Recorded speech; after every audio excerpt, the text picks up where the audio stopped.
Well, I'm delighted to be talking with you about my favorite subject, not to say my biggest compulsion in life, which is how to build a nonviolent future. Um, I told Professor Afzal that I would talk a little bit about the Meta Center. That's what my room in the Meta Center is, what you're seeing behind me. And we're an educational organization. The point of it is to help people better understand and hopefully be inspired to practice what we might call Gandhian nonviolence or principled nonviolence, which means, well, I can give you a simple illustration of that. In Yemen, a couple of years ago, somebody said they cannot defeat us because we have left our weapons at home. So I'm going to call that strategic nonviolence. It has to do with your external behavior. And I would say that what the kind of nonviolence that I am in love with and like to promote, Gandhi, and if you want to call it that, principle, the guy would say they can't defeat us because we have left our hatred at home. In other words, it gets into the core attitudes and dynamics within the human being, in our heart, in our mind, whatever you want to call it.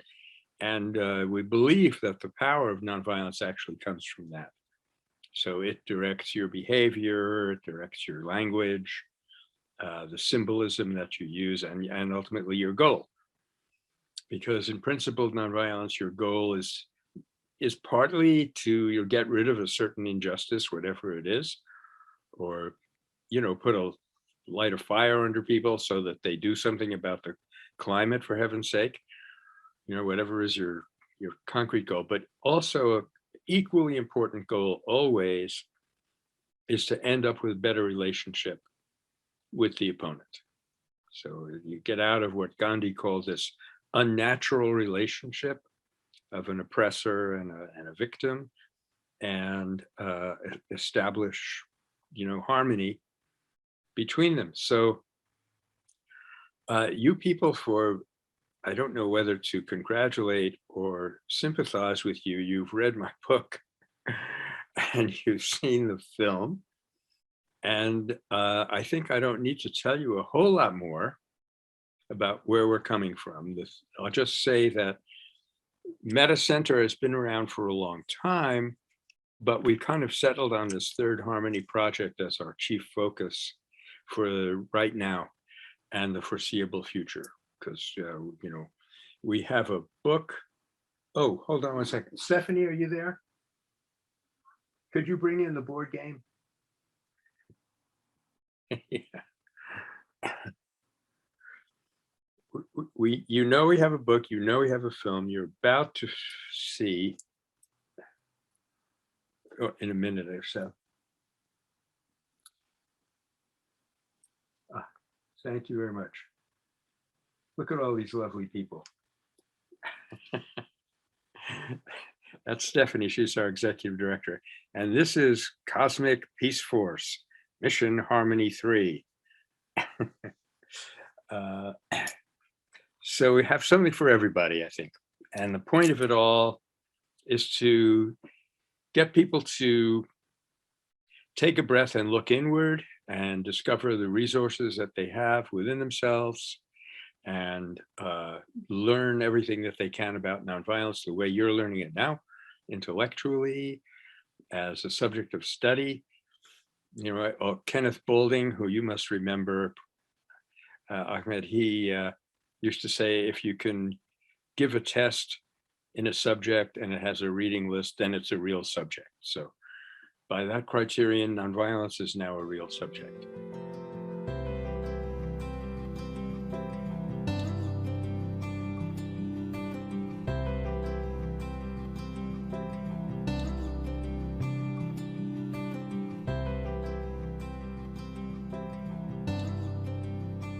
Let's be realistic. There will be some people who will take advantage of it. But don't forget that whenever we work on a particular problem, we're also working on the future. And so if we keep on solving problems with retributive justice, if we keep on trying to solve international problems with conflict, with war, we're just lurching from crisis to crisis. So the minute, I mean, here is a real characteristic of principled nonviolence, is that you do tend to think of the long range impact.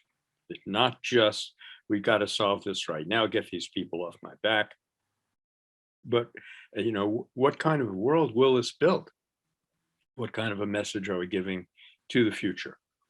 So from that point of view alone, I would say that even if some people take advantage and say, haha, it's worth it, what do I care? And they trick the system, you still will have made a beneficial impact on the whole social milieu. So there's still that to consider. The other thing to consider is just if you stack the numbers up, and I'm sorry, I don't have, research at the fingertips, but I know I have read that the number of people who are likely to trick the system in the sense that you were talking about is much smaller than the people who commit an offense, get punished, and go out and commit another. The recidivism rate, as it's called, for standard punishment, a national average tends to run about 70%. And like I've participated, and we have a very big penitentiary right down the road from me here. Keeps me honest. And I went in there to teach a course one time, and I was told that the inmates who were taking that course, their recidivism rate was 2%. So yeah, it won't be perfect, Madison. I don't think there's anything that we can do that will be 100% perfect, but you'll be way, way ahead of the game. And as I say, you'll be making things better down the road for the next time a conflict comes up or doesn't come up.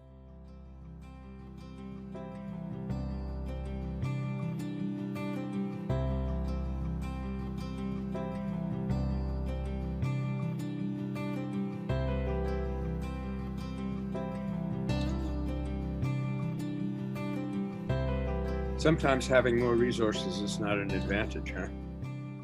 I'm making a little note here because actually, Vic, this isn't just a theoretical question, but the group, okay, from the film, you gathered that there's an institution called, now it's called Unarmed Civilian Peacekeeping. Used to be called Third Party Nonviolent Intervention. And what they do is they train people in nonviolence and send them out to provide some kind of good offices in a conflict. And the emphasis, well, this is an idea that Gandhi launched. He seems to have cornered the market on good ideas. And so he started this thing, which he called the Shanti Sena, or the Peace Army. What he had in mind for it was that when you had communities where there might be, for example, a Hindu-Muslim tension, the volunteers would go and live in that community.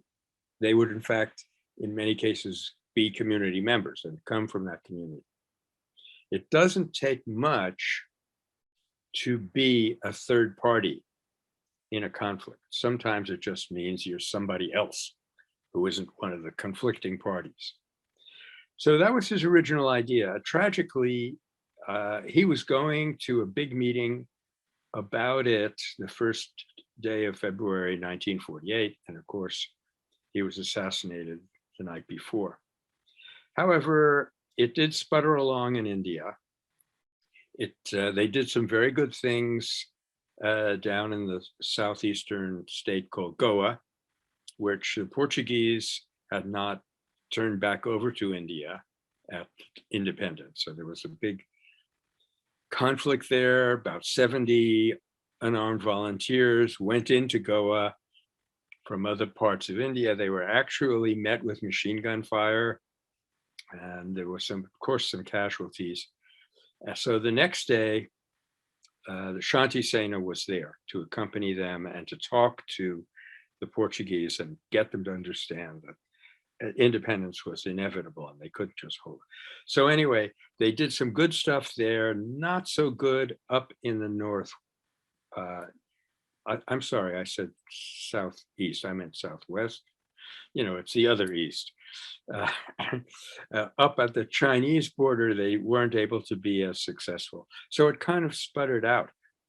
But then in 1980, there was a big meeting on Grindstone Island in Canada, and a group was started called Peace Brigades International. And they started going around and doing this all over the world. It's one of the major institutions that nonviolence can put on the boards. And of late, even the groups that have been doing it in what we call cross-border intervention, like Nonviolent Peace Force, for example, which is the biggest of these groups, they put 70 people on the ground in South Sudan, which is one of their biggest interventions. But they also have people in Mindanao and 3 or 4 other places that I'm forgetting about. They've all decided to add domestic, which is to say within the US, work as well as this cross-border. So, gosh, that was a long-winded way of getting around to answering your question. I hope you found it amusing. They will be having a meeting very soon on exactly what they've been doing in the Twin Cities. And it, in many cases, you know, it's very, very impressive. There's a group called Meta Peace Teams. This is Meta with 1 T. You know, they were too poor. We got both T's.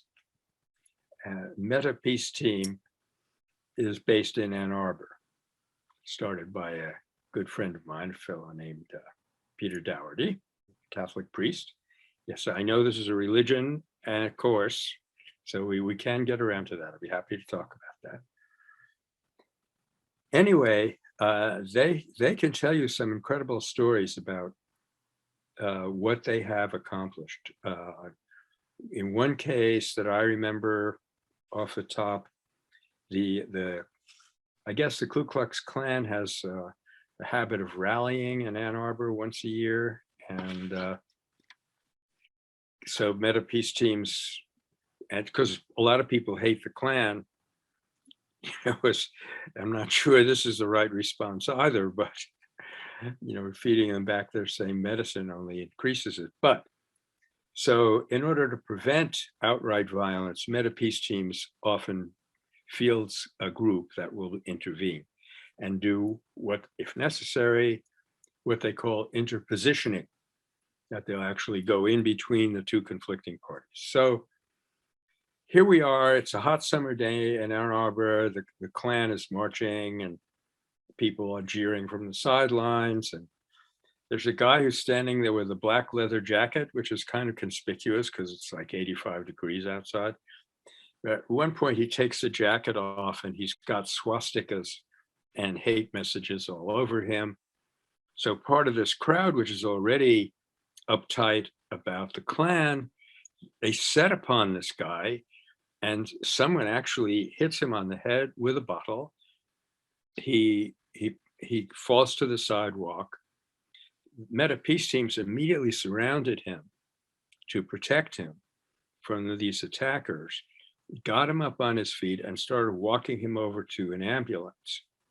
So he was in no condition to talk, but his girlfriend was going along while this was happening. And when they got to the ambulance, let's see if I can remember exactly how it transpired. Yeah, one of the people in the Meta Peace Teams said to this guy who you know had just been hit, "I just want you to know that a communist, a lesbian, and a Jewish homosexual saved your life today."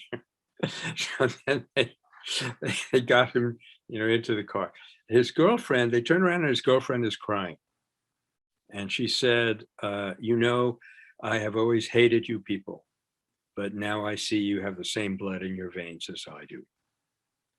So that is really an ideal small scale example of what these domestic peace teams can do.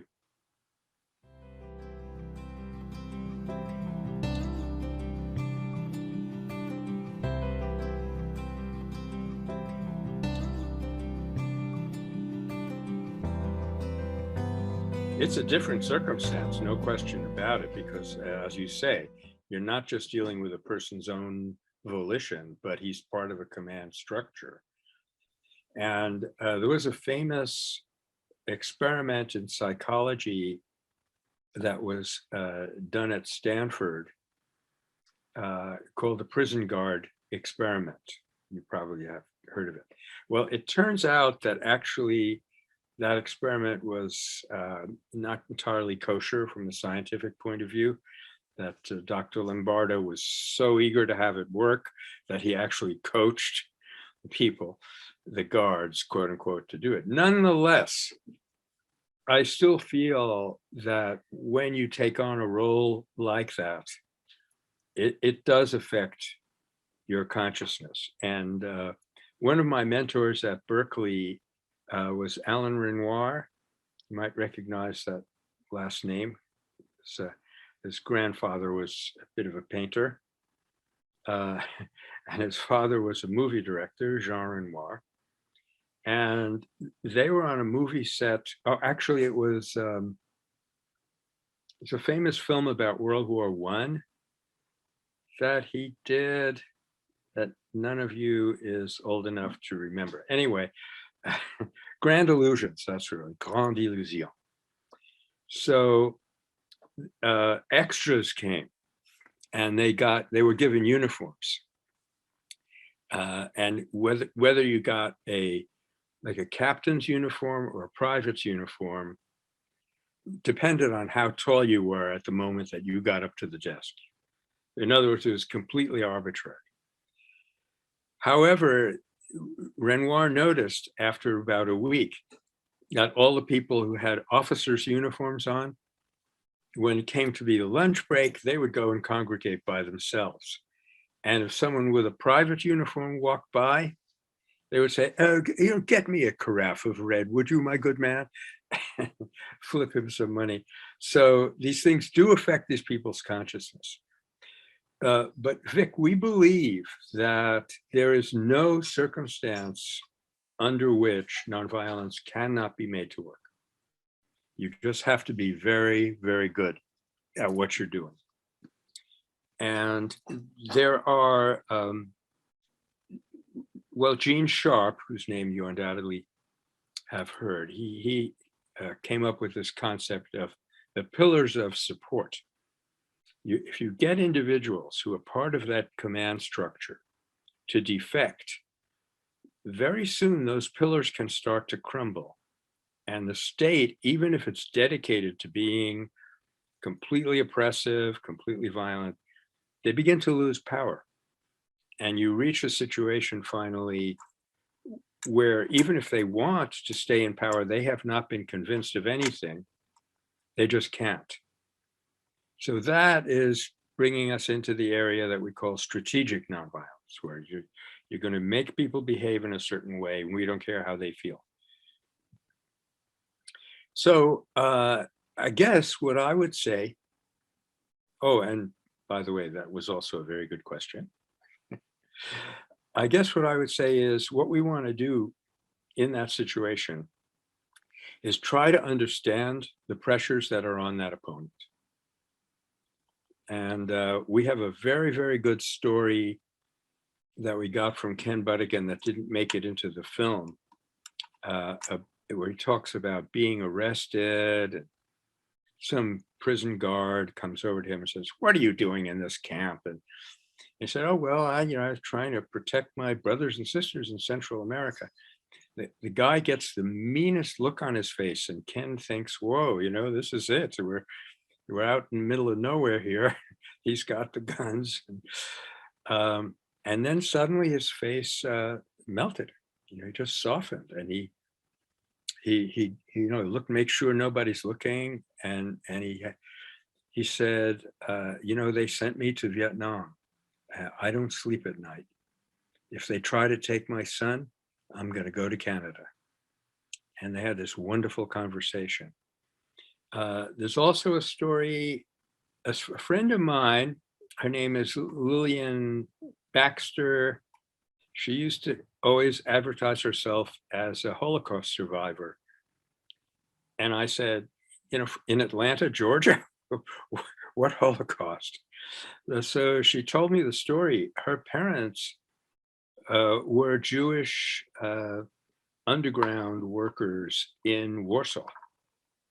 And the Gestapo were tipped off, and they came to their apartment and found some incriminating papers on top of the refrigerator. Were about to march them off to what. But the Kshenskis at that point, they had I think he was a maybe 3.5, 4-year-old boy. And he was fascinated by the shiny buttons on the Gestapo captain's uniform. So the parents looked down in horror, and here's this kid playing with the buttons on his captain's uniform. And so he finally notices this and looks down. And again, this is complete transformation. His face melted. And he said, I have a little boy at home, just like him, and I miss him. I miss him very much. And he ordered his men out of the apartment. So then eventually the parents were both arrested, because everybody was. The little boy did not survive, but the parents got miraculously reunited after liberation, came to America, and my friend Lillian was born. So anyone, even if they've put a uniform on, and I mean, no one can be more indoctrinated than a Gestapo officer, right?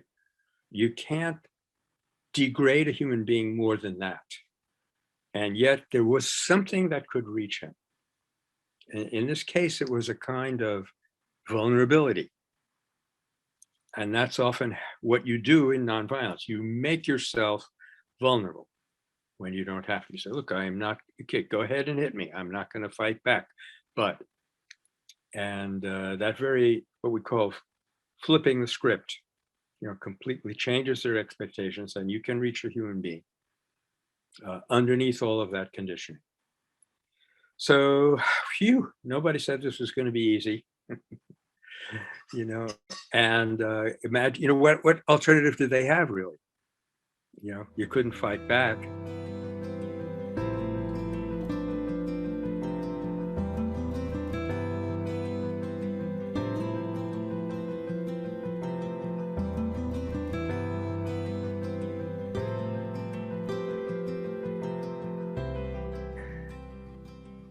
Let's see. We can always, with nonviolence, we can work on different levels. If we have the opportunity to interact directly with a person, that's one thing, and that's great. That if we play our cards right, that will really shine. But there's also other things that we can do. We can work on it on various levels. One would be educational. To reach the police and talk to them about other options that they have. And as a matter of fact, this also is not just theoretical, because in I don't know how many cities in the US now, maybe one of you knows, people have started sending a social worker out with the police when there's a 9/11 call. So they don't have to treat as a criminal somebody who's having a nervous breakdown or, having an OD on fentanyl or something. So there's that. And I know people, friends of mine, who have actually gone down to Guatemala, other places, and had workshops with police and got them to understand that Mr. Tough Guy is not the only way to walk into a situation. And so gradually, city by city, we're changing the culture. You asked if I was opposed to protests because they can degenerate into violence. I am opposed to them, but that's not the main reason. The main reason is they're just not all that effective. What you're doing is you're displaying to the opponent that you don't like something, but the opponent already knows that. And the other difficulty with protest is it's not constructive. It's not constructive program. The worst example that comes to my mind is this group that got started in Peru called Sendero Luminoso, the Shining Path guerrillas. They became expert at killing policemen. They would kill somebody and disappear into the jungle. And what happened was, over a course of time, they lost the support of the public. And that's a very important element that we need to add in here. There's always, in addition to your opponent, be it institutional like the police or whatever, there is the reference public. And what you're doing and the way you're doing it is sending them a message. So if you say, I'm going to wave a placard and then go back home, you're not offering them a heck of a lot.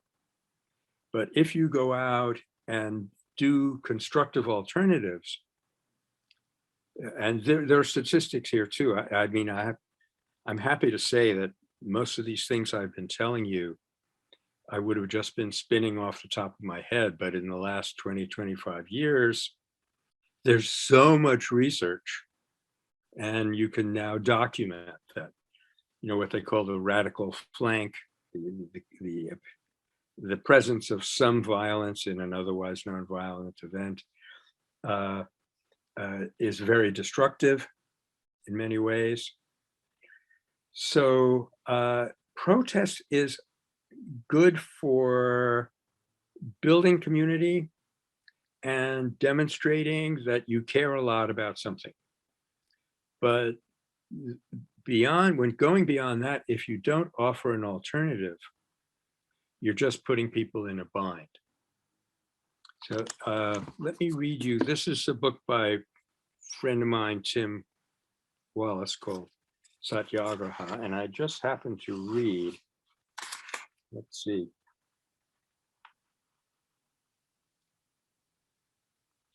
In a Satyagraha campaign, this is Gandhi, in a Satyagraha campaign, the mode of fight and the choice of tactics, that is, whether to advance or retreat, offer civil resistance, or organize nonviolent strength through constructive work and purely selfless humanitarian service, are determined according to the exigencies of the situation. And a satyagrahi must first mobilize public opinion against the evil by means of a wide and intensive agitation. When public opinion is sufficiently aroused against the social abuse, no one will dare to practice or openly lend support to that abuse. An awakened and intelligent public opinion, whoa, we're not too close to that right now. An awakened and intelligent public opinion is the most potent weapon of a satyagrahi. When a person supports a social evil in total disregard of public opinion, it indicates a clear justification for non-cooperation. So Gandhi here is talking about steps. And very often when people get upset about something, they run out in the street, or sometimes people go to extreme lengths, like I'm going to fast unto death until you stop the arms race, something like that. They're jumping over a whole bunch of steps instead of bringing the public along with them.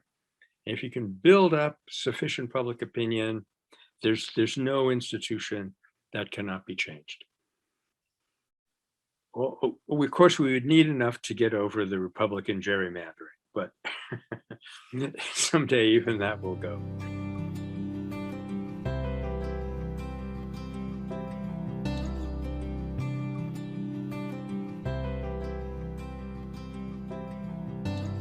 Again, we don't have to be theoretical here either, because we look at Martin Luther King in our own country, taking spirituals like woke up this morning with Jesus by my side, and change it into, woke up this morning with freedom by my side. And they built their religion on, they built their social movement on their religious faith. And it may take me too long to find it, but I also read just today someone saying, oh yeah, it was Martin Luther King who said, there's a point at which we must express what we have gained in spiritual practice. If we don't, he doesn't go on to say this quite, but if we don't, it just kind of withers away. So every religion, every major religion is based on this insight of human unity, that we're all one, because it has developed the capacity to look past the physical body, where of course every one of us is separate, and to see into our deepest psychic reservoir where we're not separate. So every religion is founded on someone who had this insight, be it Muhammad, Moses, of course, Jesus, anyone. Then the question becomes, how well was this able to be maintained in the ensuing culture? And that's where Hinduism really looks pretty good. Because they have a saying in India that a religion is like a path through the jungle. If nobody walks on it, it gets overgrown. So I used to have this theory called Nagler's theory of religion. I've eventually abandoned it because nobody seemed to be particularly interested. But I said that every religion goes through these three phases. The first phase is the phase of revelation. And you look at Christianity for, about 300 years. And people are coming right off this profound insight, this vision that Jesus had. Then you enter a period of accommodation, where you look around and you say, whoa, the vast majority of people are not going to go there. So let's play with it a little bit and temper it a little bit here and there, and make it a religion that people can use that will bring them at least toward that kind of realization of unity. And then finally, you get co-optation. And that's what we have now, where there are parties who use the name of religion to give themselves a fig leaf for extremely unreligious things. And you need a new revelation in order to kick the cycle over again.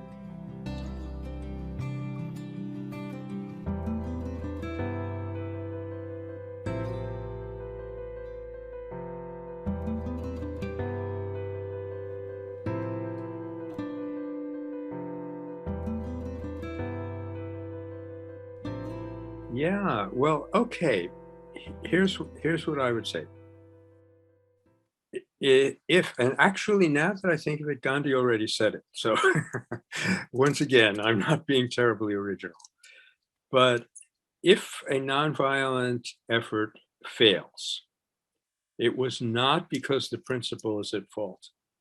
It was because the actors were not able to carry it out successfully. And to be able to carry it out successfully is very rare. To be completely nonviolent, oh my gosh, I mean, somebody insults you and you smile at them and you say, I'm not going to do what you're telling me, but I'm open to you as a human being.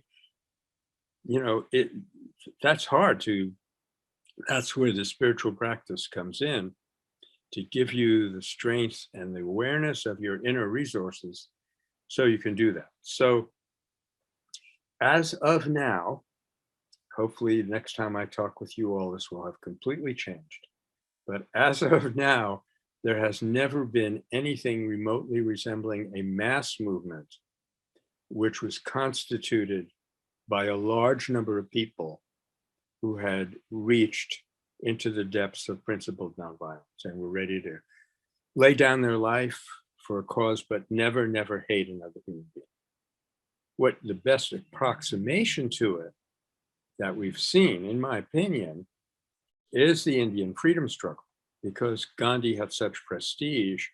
So you had him at the top of the pyramid, and you had about 70 people who trained with him, as Kazu says in the film, for 15, 20 years, and then, building out down there to villagers who had enough of a grasp of their religion, whether it was Islam or Hinduism or Jainism or what have you, to understand that the guy had something and that they would follow him to see where it went.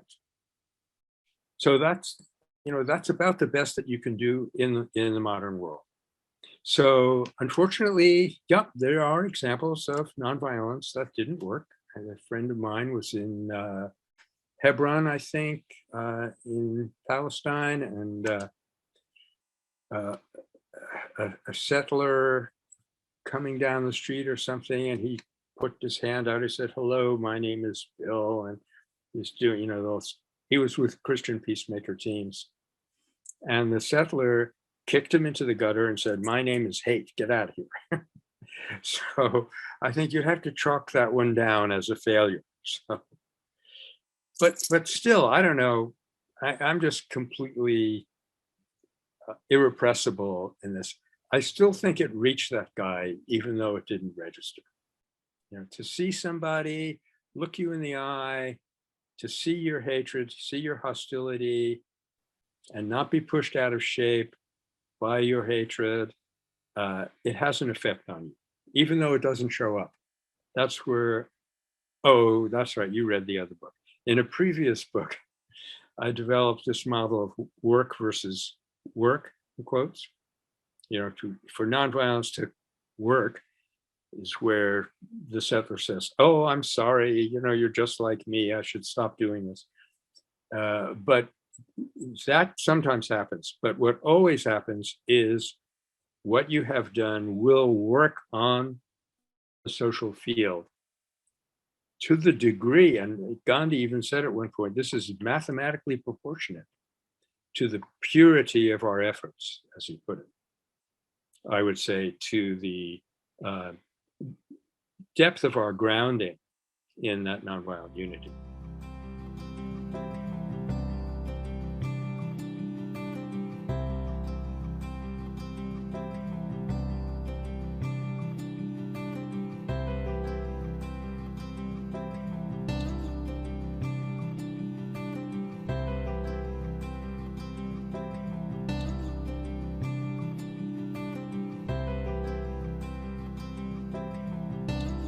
Let's say that, okay, let's go back to the situation of this guy from Christian peacemaker teams. He tries to be friendly to the settler. It doesn't work, quote unquote. Settler kicks him into the street. Still, there's a dimension we haven't talked about yet. And that's where Martin Luther King says, I have chosen love because hate is too great a burden to bear. In other words, we have to realize that when we hate another person, we're scarring ourselves psychically. And again, there's awfully, awfully good evidence for this. An enormous suicide rate among returning GIs, I can't even call them that anymore. So at the very least, if you can't do anything else, you can at least protect yourself from that spiritual damage And Gandhi went so far as to say, because they challenged him, okay, a Japanese bomber is going to come over your ashram. Now, what are you going to do? And he said, well, I'm going to step out of my little cabin and look up at the pilot with love. And he said, I know he won't respond. But the implication was, at least even if I have to die, I will not have injured myself in that very, very deep level. Now, the other question you asked is, which is also very important, about the pyramidal structure of Gandhi's movement. Is that desirable? My personal opinion is, and I don't fit in anywhere with this opinion, but I'm going to share it with you all anyway. My personal opinion is it doesn't matter. When Gandhi was the head of a pyramid, he didn't say everybody underneath me on this pyramid is inferior. He said over and over again, you have chosen me to be your leader. Let me do the best I can. The minute you don't want me, I'm out of here. So you can have a pyramidal structure without introducing a sense of superiority. As to how realistic that is in the present climate, I'm not so sure. But I do know this, that what you had in the Occupy movement, which was a reaction, to try to completely reverse this, there will be no leaders. What you had in that movement was pretty much disorganization. And once again, Chenoweth and Stefan have shown, and other people, a fellow named Bob Overy, Overy, wrote a book on Gandhi as an organizer. He has some evidence in this regard that, there's another book called The Starfish and the Spider, for those of you who like little creatures. And these are two fellows who discovered that there is a sweet spot in between a pyramidal hierarchical structure and a leaderless structure, which seems to be, in terms of just structures, it seems to be the most effective model of organization.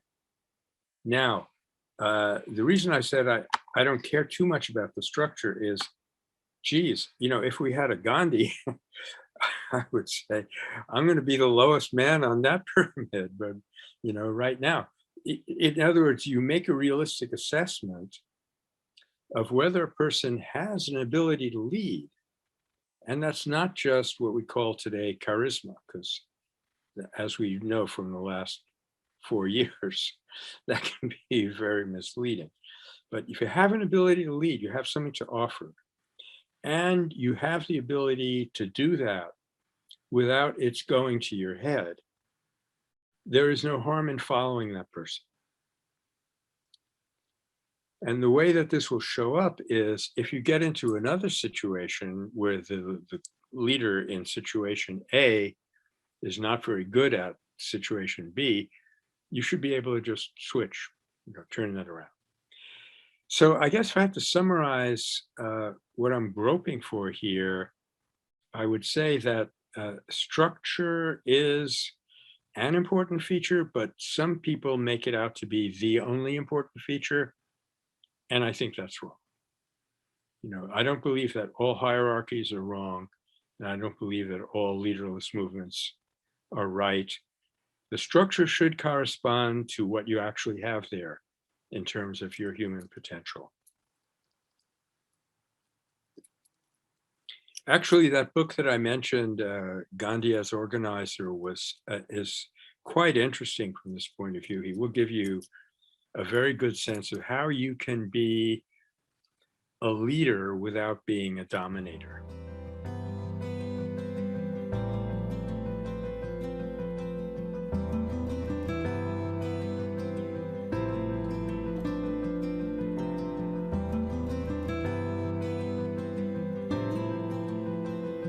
Well, I'm afraid those strategies are pretty tough.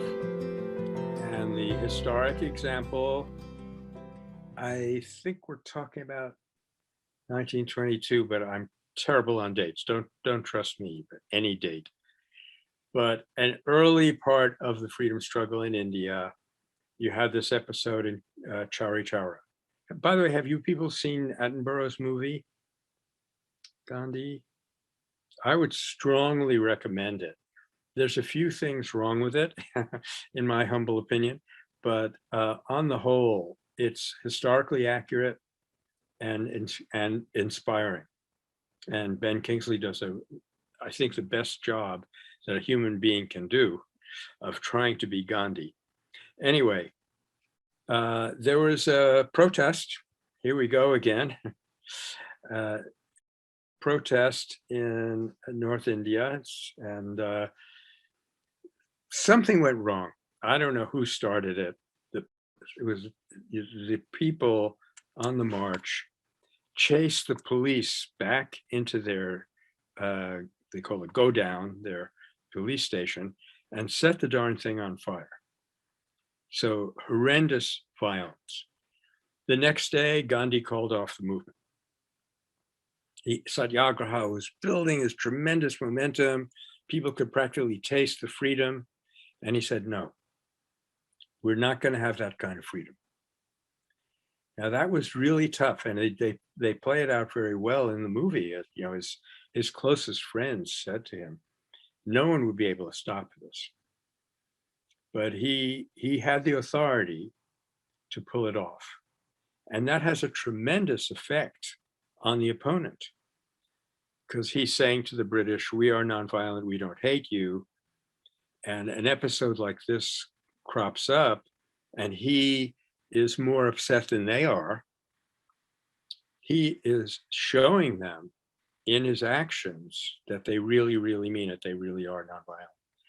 So I have actually suggested this to people, that, you know, if you're in protest and okay, let's say there's just a few people who are yelling, doing something like that, what you can do is try to insulate them.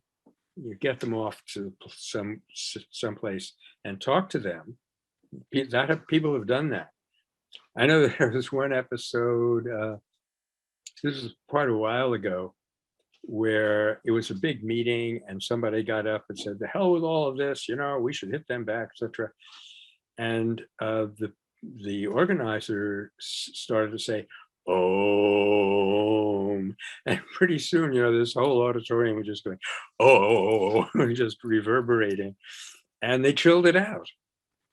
So that's the first thing to try, as you were saying, to reach those people. Say, hey, one of the things that often works is definitely not to tell them, oh, you know, you're morally inferior because you're being violent and we don't want you here. Not that kind of stuff. But will you please respect what we're trying to do here? You know, we are trying to have a nonviolent protest. We can't do that if you're acting like this. Could you please respect what we're trying to do? And that has been known to work. In fact, I had a deranged person walk into my class one time, and as far as I know, he didn't have a weapon, but he had an incredible sheets. I forget what they call that in police work. He had committed murder, rape, and there he was starting to make trouble for me in the back of my nonviolence class. And my students just got up and said, you know, please respect what we're trying to do here. We're trying to learn about nonviolence. It kept them quiet. So by all means, try that first. If it works, great. But if it doesn't, you must be prepared to say, okay, everybody go home. This is not our movement. It sounds harsh, but remember, if you keep that long term in view, if you don't forget that you're building a future. You're not just eradicating one injustice.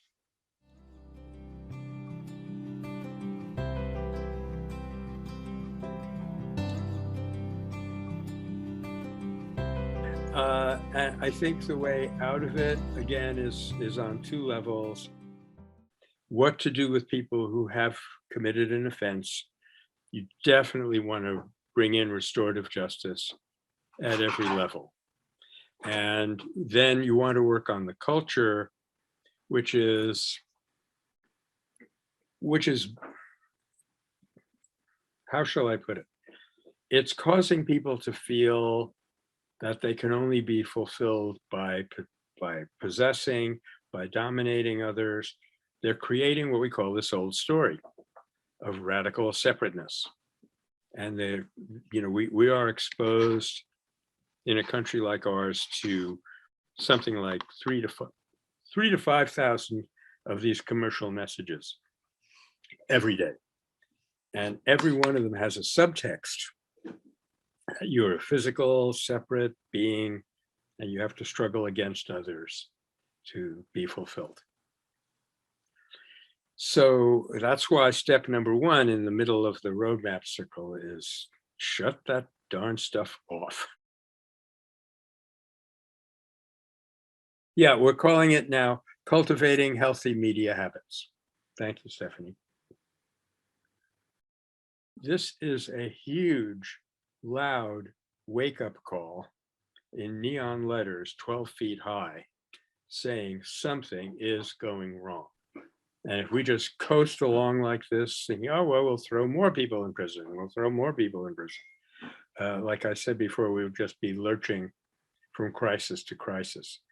So we should take this as a very, very clear sign that something is going terribly wrong, and we need to sit back and figure out what it is.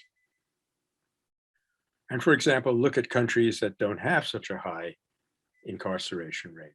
What do they do? What's different there on every level?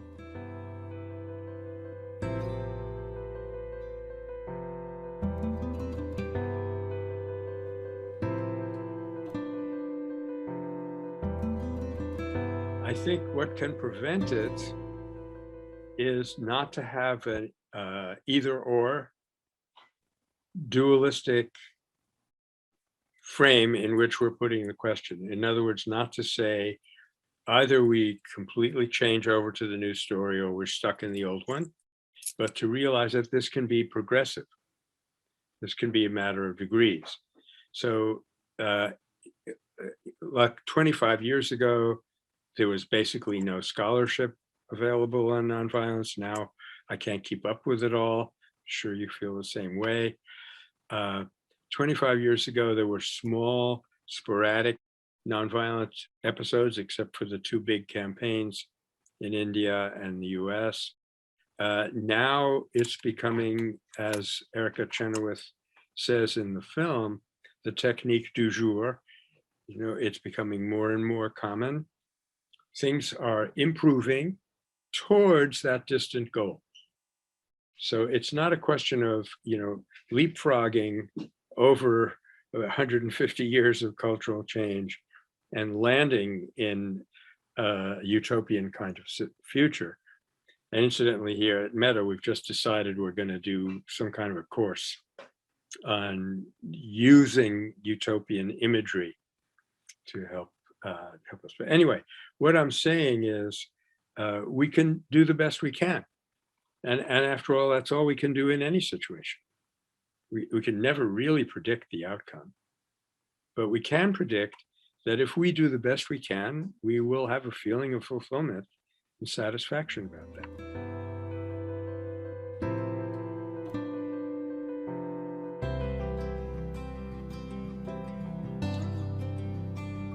Nope. No one has ever shown me an example where nonviolence was done well and it failed. And I'm waiting. The field is open. You've got my email. I think if something like that happened, I would be puzzled. But what I have doubts about and what I agonize over is, am I doing the best that I can? Am I, so some kind of hostile thought pops up, or someone says something to me that I don't like, I get resentful. How am I going to work on that? That's where I have, where it's a cutting edge. It's not just a yes or no. But in all these many years, incidentally, let me correct your assessment a little bit. You said that nonviolence was one of my passions. I, I think it's the main one. I have others, but they kind of group themselves underneath that one. I like to believe that if there were a real challenge, if somebody were to show me, look, we tried this stuff, we did it correctly, and it blew up in our face, now things are worse, I would get worried.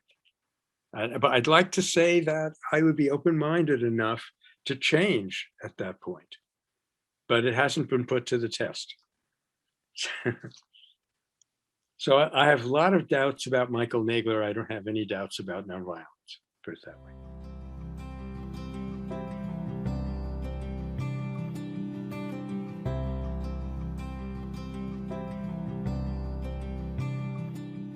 I can't tell you how often I have either been faced with or voluntarily myself wondered about that very issue. And ideally, we would like it to be an English word for English-speaking people. And I guess I've never come up with one. So I said, oh, wait, we just got one in the other room. Stephanie, what's yours? Healing power? Human power. Human power, not bad, Human power.